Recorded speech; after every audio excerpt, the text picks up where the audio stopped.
They were denied their nation's highest honor, but their deeds could not be denied. January 13th, 1998, the White House. For Vernon Baker, it's a day of triumph and emotion. More than 50 years after his battlefield heroics, America finally thanks Baker and 6 other black soldiers by awarding them the Medal of Honor, long overdue and so greatly deserved. It was a job to do. It was my job. That's what I was there for. In the spring of 1945, Vernon Baker was fighting for his country and his life in the mountainous terrain of northern Italy. He was in his mid-20s, tough and full of rage toward a country that segregated blacks in the military.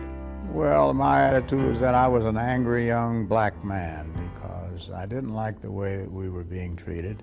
Baker held the rank of second lieutenant in the all-black 92nd Infantry.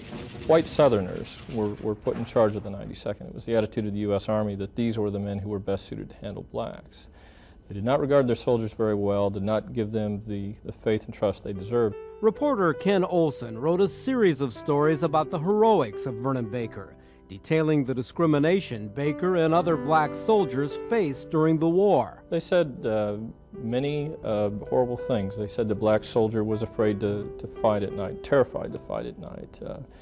Said that they would fade away and run, that they were unfit for combat, that any officer who dared to lead them was crazy. But Vernon Baker would prove them wrong. April 1945. Allied troops found themselves in a tough fight to break through the Germans' Gothic Line. Gothic Line was a 200-mile-long combination of fortifications, mountainous terrain, and other things that the Germans spent a lot of time building with the idea that someday they might have to do a holding action. On the morning of April 5th, Vernon Baker got the order to head a 25-man platoon through the Gothic Line and to capture Castle Agnolfi.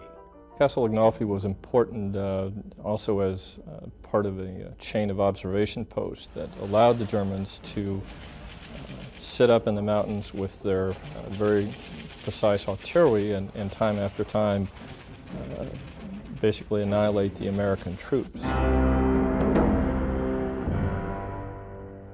The task seemed impossible, but somehow Vernon Baker guided the platoon to within shooting distance of the castle, displaying amazing courage along the way. He got those men through a minefield 3 miles behind enemy lines unscathed, and then he, all by himself, took out an observation post, 3 machine gun nests, 2 bunkers. Despite those heroic actions, Vernon Baker's platoon found itself pinned down by the Germans and taking heavy casualties. That's right, we were stuck, and they knew it, and they cut us to pieces while we were stuck. Machine guns, mortars, artillery, whatever they had, they threw it at us.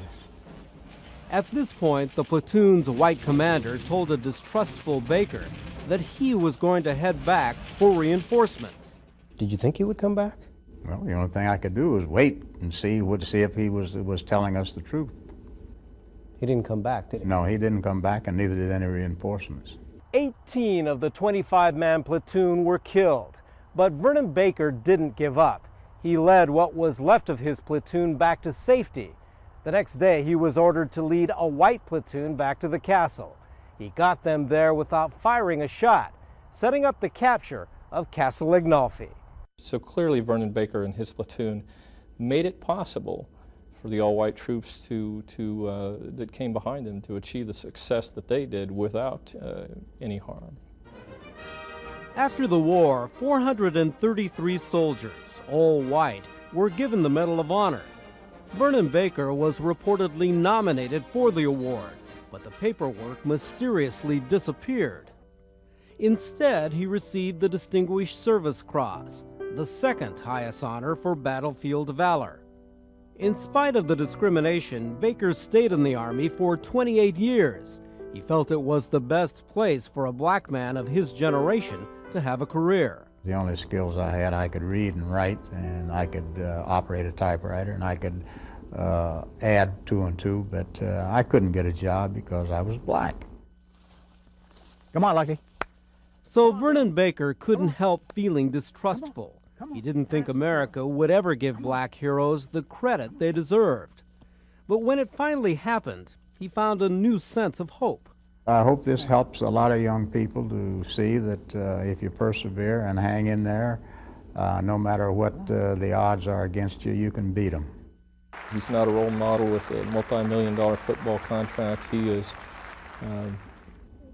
a man who lives his life humbly and simply and yet shows incredible greatness along that way.